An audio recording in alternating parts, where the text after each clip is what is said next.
What's up, everyone? Welcome back to Beyond ARTV. My name is John. It's time for a reaction to LOUDWIRE's Paramore ranked list, where they ranked all 84 Paramore songs from worst to best. And after the Panic at the Disco reaction that we did, myself and my girlfriend Infinity on Hannah, I don't exactly have high expectations, but also this is LOUDWIRE, so I've liked some things that they've put together and assembled in the past, so we'll just have to see. I don't want to waste too much time with introductions because this is going to be a long list to get through. Some choices may be cut if I don't have a ton of commentary or just for the sake of time. I don't want this to be a 40-minute video, so let's get right into it. Please drop a like on this video, subscribe to the channel, and let me know if there's other lists that you want me to react to. Looks like something from the Paramore B-sides is up first, and yes, number 84, my number one, the B-sides bootleg.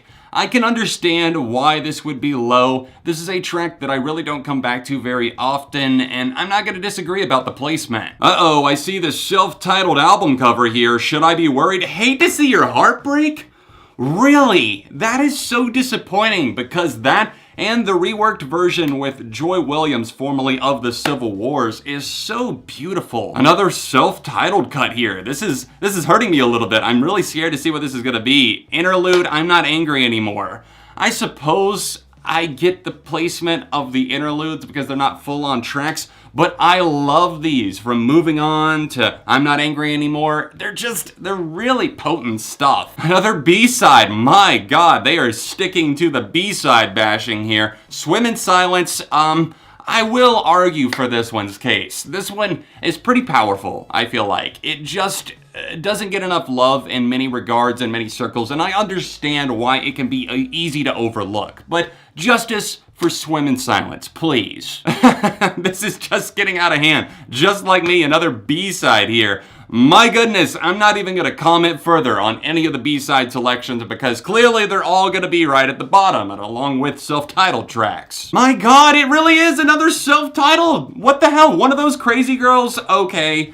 I'll admit that the lyrics on this song are pretty cringy, but it also cracks me up, and I love the music on it. Another self-titled, Jesus Christ, they're tearing into this. Whoa, hold up. Future at number 76. That's something. The wiring up here is cutting loose. Clearly, I can't function because Future at 76. It feels like the author of this could have played it like 1 or 2 times, and they're saying, did we need a 8-minute closing track? Yes, we did. I see the Twilight thing, so this can be one of 2 songs, and I Caught Myself is fantastic. I am so sorry, but I have seen Haley get emotional in concert while performing this one. This is a very personal track, and I feel like some people write it off because, oh, it's associated with Twilight. 73, the self-titled hate is getting real. Just put a dagger through the people at this point. My God, I'm tired of seeing this album cover already. The interlude, Holiday, Paramore. I get it. You're gonna skip over the interludes and rank them all low. Fine. Finally, something from All We Know Is Falling. Whoa, All We Know Is Falling. Yeah, that is a pretty repetitive track. I will say that I'm not as crazy about All We Know Is Falling as I am the rest of their records, so most of these placements, if they're lower, I'll probably agree with outside of a few like My Heart, Franklin, Emergency, and Pressure. And moving right along, there it is again. Gonna have to strangle somebody because the self-title keeps showing up, and it's part 2. Oh no, you guys know. Who here, show of hands, who has seen my top 15 Paramore songs list, and who knows that this is definitely in the top 10 section of that. I think it's around number 5 or number 6 if I'm not mistaken, because holy shit, this song is so powerful. Let's see what they had to say here. Speak up for yourself. The sequel to Riot's Let the Flames Begin, the song showcased Williams' growth as both songwriter and vocalist, and the track itself is musically intoxicating. Well, it sounds like you're liking the song. 68 from the Summer Tick EP. Wow, now there's a name I haven't seen in a while. Thank you for at least doing your research and getting all of the tracks that they actually have. Oh my God, somebody doesn't like the self-titled. Interlude, moving on. Moving right along myself. Not wasting my time here because, again, love all the uke intros and interludes and all that good stuff, but apparently not everyone does. Brand New Eyes, our first track. Looking up all the way down at 65. Now, because I am so biased towards loving Brand New Eyes in its entirety, it would be very hard for me to place any tracks lower than like outside of, say, the top 30 or 40. 62, Monster from the Transformers soundtrack. While I do like this song, I admit that this is not a bad placement for it. From After Laughter, No Friend. Yeah, that unfortunately was a weaker one for me that I don't come back to. 60 from Riot. For a pessimist, I'm pretty optimistic. That doesn't seem like a good choice there. I mean, it's your opinion and all, but that doesn't seem like a good placement for such a legendary song. Another B-side here at 59.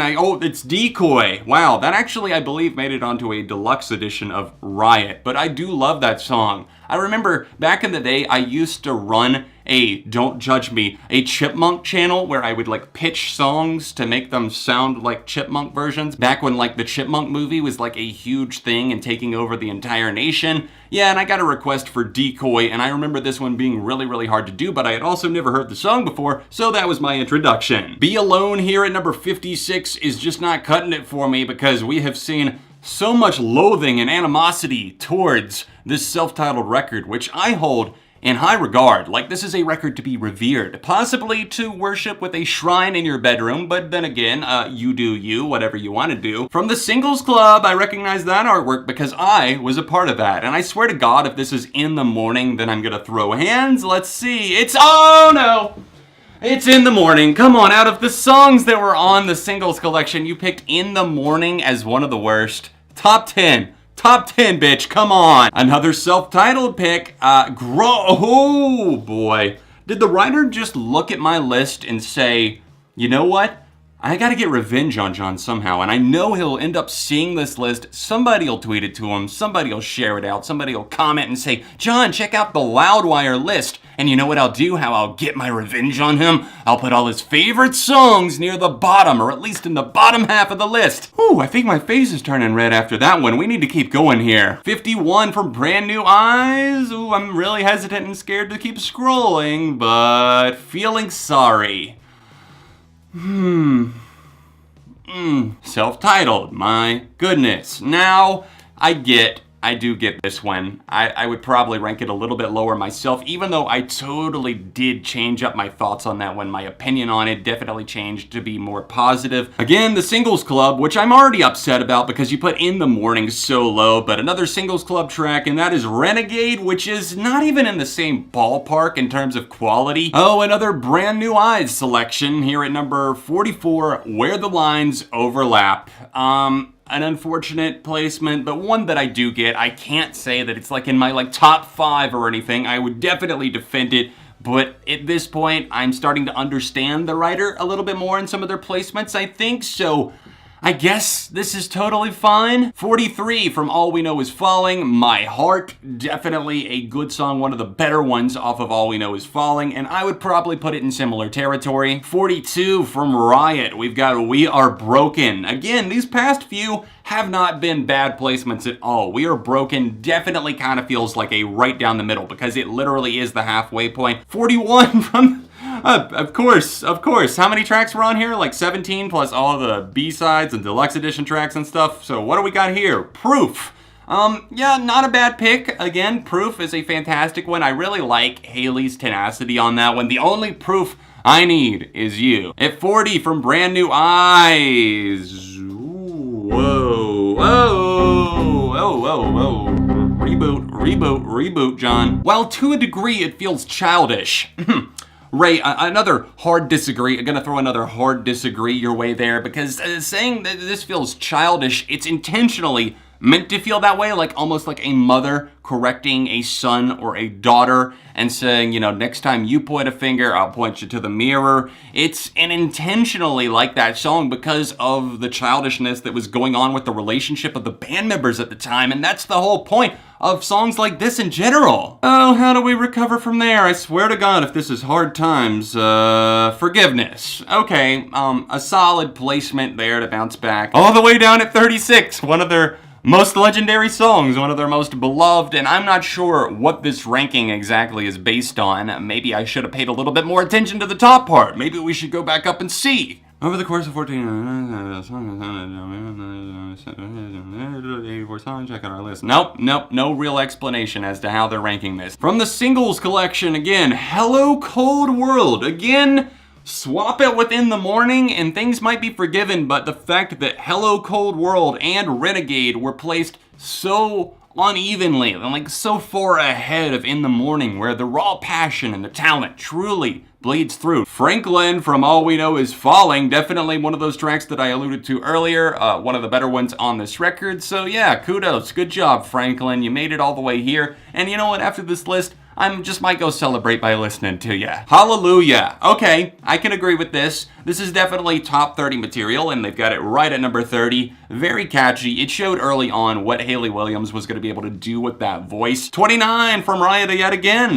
Miracle. Another great track from that record, so no disagreements there. From the self-titled, creeping up a little bit higher, I'm now worried if we're only going to see like Ain't It Fun and Still Into You in like the top 10, but let's see what we got. Last Hope. Yeah, this one definitely settled in with me over time, and I agree, I would probably have this in my own personal top 30 or 40 if I were to go on and make a full list like this. From Riot, we have Misery Business? Nope, When It Rains. Let's keep going. From After Laughter, I feel like there's a lot of tracks from After Laughter. Grudges is up surprisingly high. A good track that Hayley and Zach wrote together. Zach even sings on this one, and while also playing drums. It's a nice dynamic, but I don't think for me personally it would come anywhere close to number 26. 25 from Brand New Eyes, Careful. The album opener, the one that really grips you with the intensity, those guitars throttle, and so does Hayley's voice. And that chorus is, again, iconic. Another After Laughter cut, making it up pretty high. Idol Worship, that definitely is an interesting pick. It feels like this author here is giving a lot of praise to After Laughter, which is fine. We all got personal preferences, but I also feel like maybe they were like leaning a little bit more heavily into the new stuff, but then they kind of tore down the self-titled record, not really tearing it down, but just placing it low on the list. It's an inconsistent list here. I'm struggling to gain the perspective. I thought I maybe had a little bit of a beat on it, but I don't. 23, From All We Know Is Falling, Conspiracy, surprisingly high. Is there some sort of conspiracy theory going on here? 22, Pool. I'm definitely happy to see that getting some love and appreciation, nearly the top 20. I love those twinkling chimes that open up. Taylor York sampled the chimes hitting the side of a building overseas, I believe, and then it turned into this kind of stuttered guitar affair with some great lyrics about getting cut and going back and doing things over and over again, even though we know we're gonna get ourselves hurt. 21, from the self-titled Fast in My Car. Yeah, baby, this is a fantastic cut that has so much energy to it. I love those stomping drums that are pretty poppy, but still tons of fun to listen to, the driving guitars, and of course that chorus that just sticks like glue. Pressure, From All We Know Is Falling. Get out your emo because it's made the top 20, so celebrate. From After Laughter, is it gonna be Hard Times? And it is at number 19.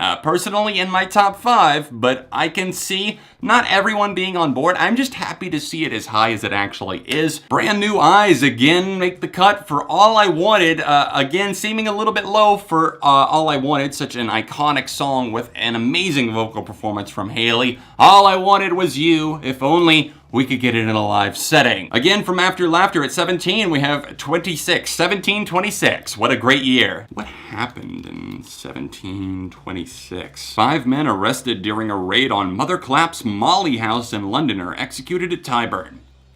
Oh my. 15, again from the self-titled Still Into You. This is in my top 15 as well, so no arguments. Just an infectious pop song, so well done. Pop rock, because the guitars are definitely still there and prominent. I'm so happy that this was successful for the band, and I'm also a little bit irked now that I know Ain't It Fun is gonna be higher. Told You So, from After Laughter. This one's, I really liked it at first, but it's really repetitive. This definitely would not be even in my top 40. Another freaking pick from After Laughter, back to back to back, and we've got Caught in the Middle, which is an amazing song. Yeah, I might not have agreed with the other two being up so high, but this one, for sure. Number 12, from Riot, Misery Business? No, Let the Flames Begin. So my goodness, they didn't like part 2 very much, but they really loved Let the Flames Begin. Number 11, from Brand New Eyes, Misguided Ghosts. Yes, this is a very, very pretty song that is underrated in many ways, I do feel like. Haley's vocals on this one are incredible, but also not to be underrated is Taylor York's performance here. Number 10, Native Tongue? Wow, at number 10? How this was ever reduced to a bonus track absolutely blows my mind. The best non-commercial track to come from the self-titled era. Again, I understand with this list, we're just having fun. I put my opinions out there, they put their opinions out there. No one should be scared to put out their opinion, but this is a pretty gutsy position, I think. Number 9, the only exception for Brand New Eyes. Yes, a fan favorite, a great song, a bit overplayed, sure, but I still have so much love for it. I haven't necessarily overplayed it myself, but I understand why some people are sick of it. But at number 8, from this album, All We Know Is Falling, Emergency, another fan favorite here. From Riot, we've got Crush, Crush, Crush. I thought it was going to be Misery Business for sure, but apparently we're going to get also not only Crush, Crush, Crush, but we're going to get Misery Business, and that's what you get. Up really high on this list. From the Twilight soundtrack, Decode. Yes, at number 6. This is number 2 on my list, so high five, Ray. We're getting a little bit closer because this track is fucking killer. Once that guitar solo hits and those soaring vocals during the bridge and the chorus of this track, it's all just something that you just can't let off the gas pedal for. And by that, I mean you need to hit the replay button. Number 5, from the self-titled record, Ain't It Fun? A big disagree,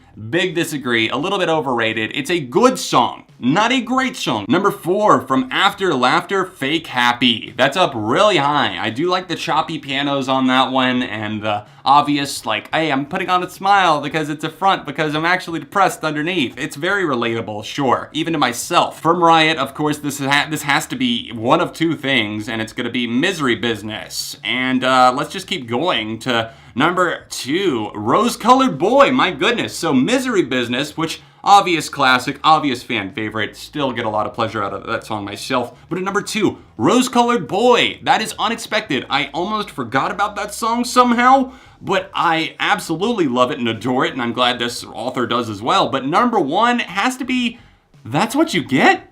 Ha! That's an opinion. It's wrong, but it's an opinion. It irks me that we made it all the way through here, and it feels like this list was progressive in some ways and forward-thinking, but there were just so many steep dives, and it was just really inconsistent, in my opinion at least. If you're really feeling super bored and adventurous, then comment how you would rank the Paramore songs from 84 to 1. I will pin somebody that does that. I'll pin you in the comments if you really take the time out to do it. Don't feel like you have to. Don't waste your time if you don't wanna, but if you truly feel passionate about this, I would really love to see another list. Maybe someday I'll do it myself, but I doubt it. That's a ton of fucking work. Thanks so much for watching my reaction to Loudwire's Paramore ranked list, all of their songs, all 84 from worst to best. If you want to see all of my Paramore videos in one convenient playlist, then tap right here. It'll take you straight to it. Tap in the corner if you would like to donate to my Patreon. It really helps out both of my channels big time. And click right over here for another recent video. Socials in the description, and I'll see you soon for more on Beyond ARTV.